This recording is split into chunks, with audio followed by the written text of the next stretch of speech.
ମେଘମାଳରେ ଶୀଘ୍ର ଆସୁଥିବା ଆମ୍ଭମାନଙ୍କ ପ୍ରଭୁ ଯୀଶୁଖ୍ରୀଷ୍ଟଙ୍କ ଅତି ପବିତ୍ର ଓ ବହୁମୂଲ୍ୟ ନାମରେ ଆପଣ ସମସ୍ତଙ୍କୁ ଆଉ ଗୋଟିଏ ନୂତନ ପ୍ରସଙ୍ଗରେ ପୁନର୍ବାର ମୁଁ ସ୍ୱାଗତ କରେ।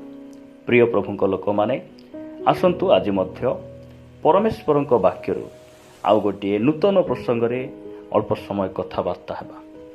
ଆଜି ଆମେ ଯେଉଁ ପ୍ରସଙ୍ଗରେ କଥାବାର୍ତ୍ତା ହେବା, ସେହି ପ୍ରସଙ୍ଗର ଶୀର୍ଷକ ହେଲା ଯୀଶୁଙ୍କ ଆଗମନ କାହିଁକି ବିଳମ୍ବ ହେଉଅଛି। ଆଜିର ପ୍ରସଙ୍ଗ ହେଲା ଯୀଶୁଙ୍କ ଆଗମନ କାହିଁକି ବିଳମ୍ବ ହେଉଅଛି। ଏହି ପ୍ରସଙ୍ଗରେ ପ୍ରଭୁଙ୍କ ବାକ୍ୟରୁ ଆମେ ଅଳ୍ପ ସମୟ କଥାବାର୍ତ୍ତା ହେବା।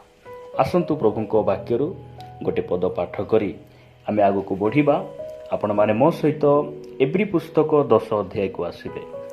ଏବ୍ରୀ ପୁସ୍ତକ 10 ଅଧ୍ୟାୟ 37 ପଦରେ ପ୍ରକାର ଲେଖାଯାଏ, କାରଣ ଆଉ ଅତି ଅଳ୍ପ ସମୟ ମାତ୍ର ଯାହାଙ୍କ ଆଗମନ କରିବାର ଅଛି ସେ ଆଗମନ କରିବେ ଓ ବିଳମ୍ବ କରିବେ ନାହିଁ।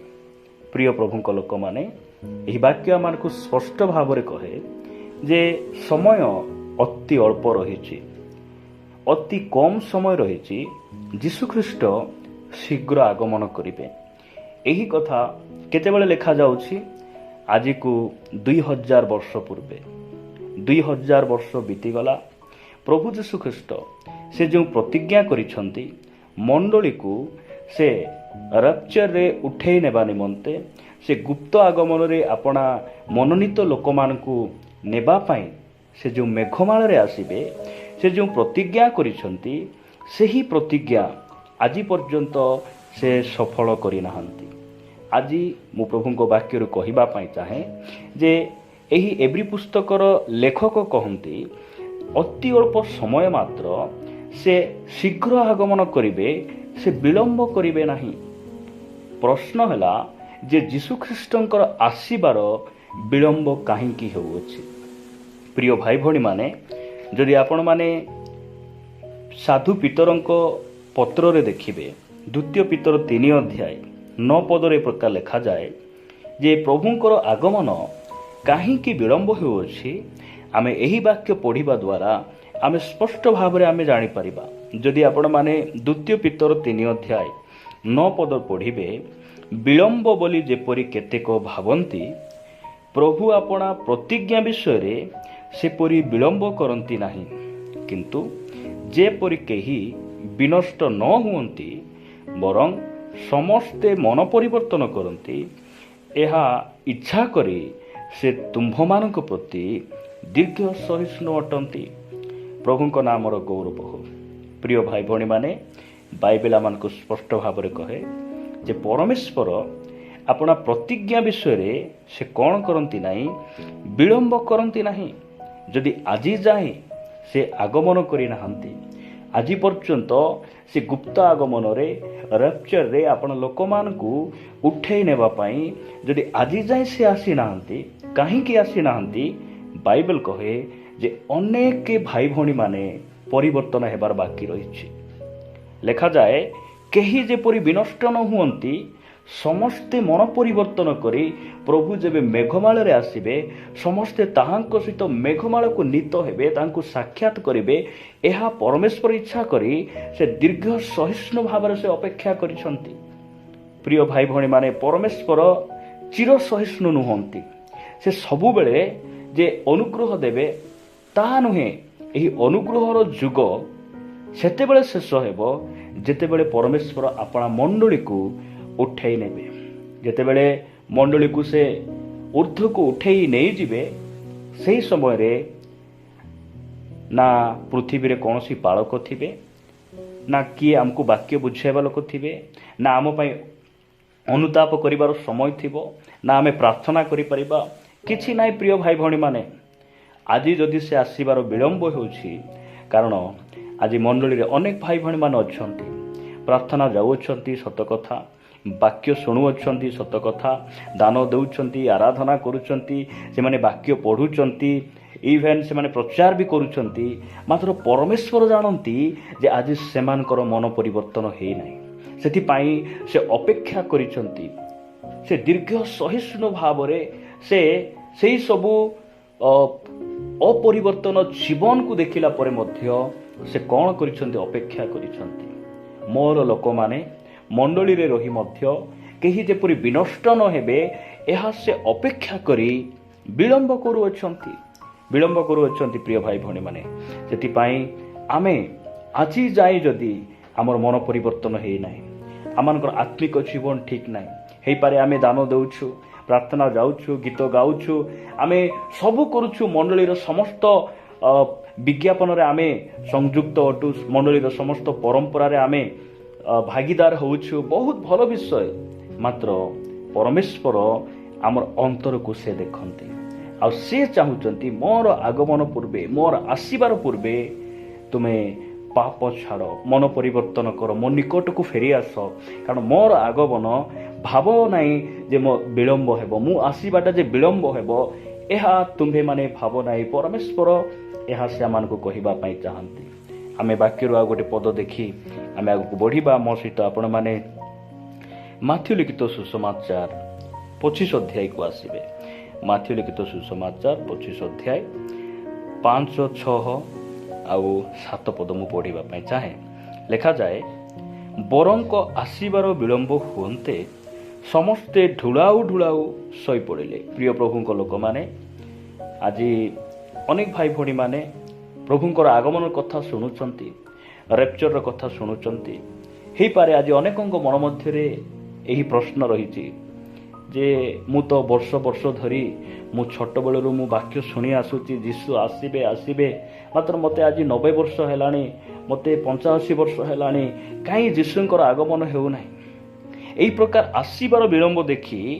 ए स्थान रे आपण पढिबे 25 अध्याय रे 5 जन सुबुद्धि आउ 5 जन निर्बुद्धि कन्या मानक विषय रे लिखा जाए ए माने केही मध्य महिला नुहंती स्त्री नुहंती किबा विवाहिता नुहंती ए माने होचंती कन्या आउ मंडलीर दुईटी दल को बुझाए जे प्रभु से आसीबार विलंब काहींकी करूअछंती मंडली रे केउ माने सुबुद्धि एवं केउ माने निर्बुद्धि सेमान को से पृथक करिबा पई भिन्न करिबा पई ताहांकर आगमन विलंब होउछि यह हमें जानि रखिबा आवश्यक रहिछि प्रिय प्रभुंक लोक माने आपण सुबुद्धि कन्या मान को दलर अछंती ना आपण निर्बुद्धि कन्या मान को दलर अछंती यह आपण को जानिबा पई पड़िबो जदि आजी आमे निर्बुद्धि कन्या मान को सदस्य अछु ताहेले आमे आम पाखरे एक्स्ट्रा ऑयल को आमे रखिबार आवश्यक रहिछि एक्स्ट्रा ऑयल बोली कहिले संगरे अधिक तैल बोली कहिले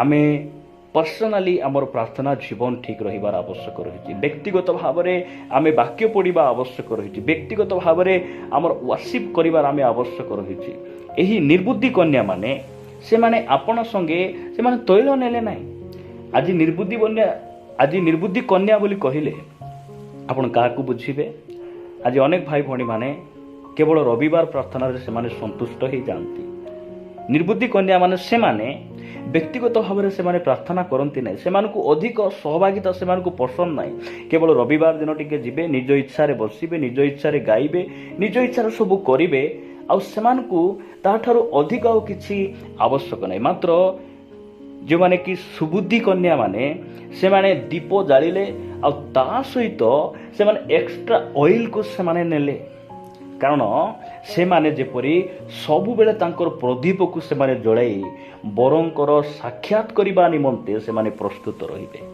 प्रिय प्रभुंक लोक माने आमे सुबुद्धि कन्या माने आमे हेबार आवश्यक रहिछि जे आमे आमर सहभागिता एक्स्ट्रा आमर सहभागिता रहिबार आवश्यक रहिछि आमे व्यक्तिगत भाव में आमे वाक्य पढ़िबार आवश्यक रहिछि केवल मंडली रे जो प्रभुंक दास माने वाक्य दउचंती ताहा सुनी आमे संतुष्ट होई जिबा ताहेले आमे निर्बुद्धि कन्या मानको स्तर रे आमे पळाई आसीबा लेखा जाए बरंकर आसीबार विलंब हुंते समस्ते ढुलाउ ढुलाउ सोई पड़िले किंतु अर्धरात्र रे एही देख बर तांको संगरे साक्षात करिबाकू बाहर एपरि कोलाहल हैला सेतेबेले सेही कन्या समस्ते उठी आपणा आपणा प्रदीप सजाड़िले एई सुबुद्धि कन्या माने निजर प्रदीप को से माने सजाड़िले मात्र निर्बुद्धि लोक मानको ठारे तैल नथिला से माने बरं को साक्षात करि पारिले नाही जे समय से माने दुकान रु तैल आणुछंती ଆଉ ସେ ସମୟରେ ସେମାନଙ୍କ ପ୍ରଦୀପ ସେମାନେ ଜଳାଇ ସାକ୍ଷାତ କରିବା ପାଇଁ ଚେଷ୍ଟା କରୁଛନ୍ତି, ମାତ୍ର ବିଳମ୍ବ ହେଇଯାଉଛି, ସେମାନେ ପାରୁନାହାନ୍ତି। ପ୍ରିୟ ଭାଇ ଭଉଣୀମାନେ, ଆପଣ ଭାବନ୍ତୁ ନାହିଁ ପ୍ରଭୁଙ୍କର ଆଗମନ ବିଳମ୍ବ ହେବ, ସେ ଆସିବେ ନାହିଁ, ଏ ପ୍ରକାର ଭାବନ୍ତୁ ନାହିଁ।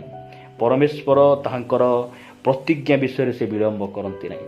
ସେ ଆପଣଙ୍କୁ ମୋତେ ନେବା ପାଇଁ ସେ ଶୀଘ୍ର ଆସୁଅଛନ୍ତି। ସେଥିପାଇଁ ଆମକୁ ଶୀଘ୍ର ମନ ପରିବର୍ତ୍ତନ କରିବା ଆବଶ୍ୟକ ରହିଛି। ଆମେ ନିଜକୁ ଭାଙ୍ଗିବାର ଆବଶ୍ୟକ ରହିଛି। ପ୍ରଭୁଙ୍କର ଗୋଡ଼ ଧରି ଅନୁତାପ କରି ଆମେ ଆମ ଜୀବନକୁ, ଆମର ହୃଦୟକୁ ଆମେ ପ୍ରଭୁଙ୍କ ସାହାଯ୍ୟରେ ପରିଷ୍କାର କରିବା ଆବଶ୍ୟକ ରହିଛି। ଯଦି ଆପଣମାନେ ଦେଖିବେ, ଆଉ ଗୋଟେ ବାକ୍ୟ ମୁଁ ଆପଣମାନଙ୍କ ନିକଟରେ ରଖିବା ପାଇଁ ଚାହେଁ। ପ୍ରିୟ ପ୍ରଭୁଙ୍କ ଲୋକମାନେ, ଆମେ ଦେଖୁଛୁ ଯେ ପ୍ରଭୁଙ୍କର ଆଗମନ କାହିଁକି ବିଳମ୍ବ? କାରଣ କେହି ଯେପରି ବିନଷ୍ଟ ନ ହେବେ ଆଉ ସମସ୍ତେ ମନ ପରିବର୍ତ୍ତନ କରିବେ, ଏଥିପାଇଁ ସେ ଆସିବାର ବିଳମ୍ବ ହେଉଅଛି। ଦ୍ୱିତୀୟ ବିଷୟ ଆମେ ଦେଖିଲୁ ଯେ ମଣ୍ଡଳୀରେ କେଉଁମାନେ ସୁବୁଦ୍ଧି କନ୍ୟା ଆଉ କେଉଁମାନେ ନିର୍ବୁଦ୍ଧି, ଅର୍ଥାତ୍ କେଉଁମାନେ ମନୋନୀତ ଆଉ କେଉଁମାନେ ଆହୁତ, ଏହି ଲୋକମାନଙ୍କୁ ଭିନ୍ନ କରିବା ପାଇଁ, ପୃଥକ କରିବା ପାଇଁ ସେ କ'ଣ କରୁଅଛନ୍ତି? ତାହାଙ୍କର ଆଗମନକୁ ବିଳମ୍ବ କରୁଅଛନ୍ତି। ମୁଁ ଆପଣମାନଙ୍କୁ କହିବା ପାଇଁ ଚାହେଁ, ବରଙ୍କୁ କେଉଁମାନେ ସାକ୍ଷାତ କରିବେ? ବରଙ୍କୁ କେଉଁମାନେ ସାକ୍ଷାତ କରିବେ? ଯଦି ଆପଣମାନେ ସେହି ଦ୍ୱିତୀୟ ପିତର 3 ଅଧ୍ୟାୟକୁ ଆସିବେ, ଦ୍ୱିତୀୟ ପିତର 3 ଅଧ୍ୟାୟ 11 ଆଉ 12 ପଦରେ ଲେଖାଯାଏ, ଏହି ସମସ୍ତ ବିଷୟ ଏହି ପ୍ରକାରେ ଲୁପ୍ତ ହେବାରୁ ଈଶ୍ୱରଙ୍କ ଯେଉଁ ଦିନରେ ଆକାଶମଣ୍ଡଳ ଜଳି ଉଠି ଲୁପ୍ତ ହେବ ଓ ମୌଳିକ ବସ୍ତୁ ସବୁ ପ୍ରଚଣ୍ଡ ଉତ୍ତାପରେ ତରଳିଯିବ, ସେହି ଦିନର ଆଗମନର ଅପେକ୍ଷା କରି ତାହା ଯେପରି ଶୀଘ୍ର ଆସିବ, ଏଥିପାଇଁ ତୁମ୍ଭମାନଙ୍କର କିପରି ସଦାଚାରୀ ଓ ଧର୍ମପରାୟଣ ହେବା ଉଚିତ। ସେମାନେ ବରଙ୍କୁ ସାକ୍ଷାତ କରିବେ ଯେଉଁମାନେ ତାହାଙ୍କର ଅପେକ୍ଷାରେ ଅଛନ୍ତି। କେବଳ ଅପେକ୍ଷାରେ ରହିଲେ ହେବ ନାହିଁ। ନିଜର ଆଚାର ବ୍ୟବହାରକୁ ସଜାଡ଼ି, ନିଜ ଜୀବନକୁ ପରିବର୍ତ୍ତନ କରି, ନିଜ ମନକୁ ପରିବର୍ତ୍ତନ କରି, ଦିନ ପ୍ରତିଦିନ ପବିତ୍ର ଜୀବନଯାପନ କରି ତାହାଙ୍କ ସହିତ ଗମନାଗମନ କରୁ କରୁ ତାହାଙ୍କର ଆଗମନର ଅପେକ୍ଷାରେ ଯେଉଁମାନେ ଅଛନ୍ତି, ସେମାନେ ବରଙ୍କୁ ସାକ୍ଷାତ କରିବେ। ସେଥିପାଇଁ ପ୍ରିୟ ଭାଇ ଭଉଣୀମାନେ, ମୁଁ ଆପଣମାନଙ୍କୁ କହିବା ପାଇଁ ଚାହେଁ, ଆମେ ତାହାଙ୍କର ଅପେକ୍ଷାରେ ରହିବା। ଯଦି ଆମେ ମନ ପରିବର୍ତ୍ତନ କରିନାହୁଁ, ଆଜି ପର୍ଯ୍ୟନ୍ତ ବର୍ଷ ବର୍ଷ ହେଲା ଆମେ ମଣ୍ଡଳୀରେ ଅଛୁ, ବାକ୍ୟ ଶୁଣୁଛୁ, ଆମେ ପ୍ରାର୍ଥନା କରୁଛୁ, ଦାନ ଦେଉଛୁ, ମାତ୍ର ଆମର ଆତ୍ମିକ ଜୀବନ ଯଦି ଠିକ୍ ନାହିଁ, ଆଜି ସୁଯୋଗ ଅଛି। ଏହି ଅନୁଗ୍ରହର ସମୟ ଥାଉ ଥାଉ ଆମେ ପ୍ରଭୁଙ୍କ ନିକଟକୁ ଫେରି ଆସିବା, ତାହାଙ୍କର ଗୋଡ଼ ଧରିବା, ତାଙ୍କୁ କ୍ଷମା ମାଗିବା ଆଉ ତାହାଙ୍କର ଆଗମନ ନିମନ୍ତେ ପ୍ରସ୍ତୁତ ହେବା।